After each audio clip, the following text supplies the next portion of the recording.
Mojtaba Khamenei issued a direct message aimed at President Trump in the wake of Iran's recent strikes on U.S. allies. Iran's supreme leadership declared that the United States will be taught unforgettable lessons. Iranian statements asserted that American partner states in the Arab world are now under pressure from Tehran's campaign.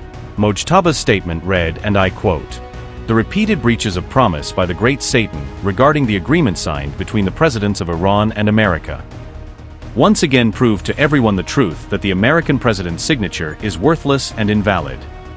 Bullying, expansionism, and savagery are inseparable components of the American creed. Today, the Great Satan has once again revealed its true and unmasked face. This dark experience of crime and broken promises serves as yet another solid document of American lies, irrationality, unreliability, and filth. The American enemy should know that the dear Iranian nation and the resistance front have unforgettable lessons for him. The bravery of Islamic combatants and the courage of the brave people of the southern region in recent days have shown examples of that." End quote. The announcement coincided with Tehran's decision to suspend the Memorandum of Understanding with the United States. Iran carried out a coordinated missile and drone strike against a U.S. military base located in Jordan, according to Iranian military statements and regional reports. The Islamic Revolutionary Guard Corps said the assault formed part of the 20th wave of its Operation Nasr II, marking another stage in the ongoing campaign Tehran has described as sequential retaliation. Iranian sources say the operation specifically targeted aircraft shelters and large transport and combat aircraft stationed at Azraq, aiming to degrade air power parked on the field. The IRGC claimed that at least 2 fighter jets and 3 additional aircraft were destroyed in the attack, presenting the strikes as a substantial blow to coalition aviation assets. In its public messaging, the IRGC urged the Jordanian army and Jordanian citizens to confront the presence of U.S. military forces operating inside their country. Missile trajectories were reportedly observed over Zarqa, with multiple eyewitnesses describing the sight of projectiles arcing across the sky prior to impacts. Local footage and witness accounts showed massive clouds of smoke rising from the targeted Jordanian base, visible from surrounding towns and captured by on-scene cameras. Local Jordanian reports identified the attack facility as the Muwafaqat al-Salti Air Base near Zarqa, which houses both Jordanian and foreign aircraft and support infrastructure. Iran also said its strikes extended beyond Jordan and included U.S. bases in Kuwait, indicating a broader regional scope to the latest wave of operations.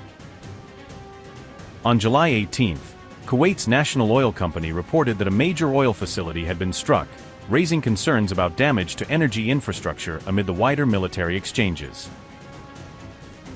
Following the strikes, residents in Bahrain reported hearing air raid sirens and explosions, with social media posts and local outlets relaying scenes of alarm and disruption. Washington is no longer striking only military facilities. Iranian officials now say key civilian infrastructure has become a major target. Tehran is warning that if civilian sites continue to come under attack, countries supporting the United States could soon face the consequences. The United States has expanded its air campaign by striking civilian infrastructure across Iran, according to Iranian officials. Authorities say bridges, airports, railway links and road tunnels have all been hit in successive waves of attacks. Tehran has accused Washington of deliberately targeting civilian facilities during the latest offensive.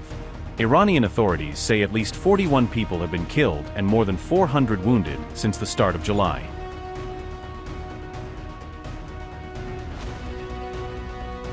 Fresh overnight strikes reportedly damaged 3 bridges across Iran's southern Hormuzgan province. Officials say the Shahid Mirzai tunnel suffered heavy damage in both directions after the latest attacks. The strategically important Raud Khana shower bridge on the Bandar Abbas, Surjan route was also hit. 2 more bridges between Minab Junction and Rudin were reportedly damaged during the same operation. Iran says these strikes follow earlier attacks on airports, railway infrastructure and key transport corridors. Tehran describes the repeated attacks on civilian transport links as a deliberate escalation of the conflict. Senior advisor to Iran's supreme leader, General Mohsen Rezai, delivered one of Tehran's strongest warnings yet. If the U.S. attacks continue for another 2 or 3 days, we will enter a phase of full-scale offensive and destructive attacks. What does that mean? It means that Iran will no longer limit itself to mere retaliation, and no political border will be safe from Iran's offensive powers.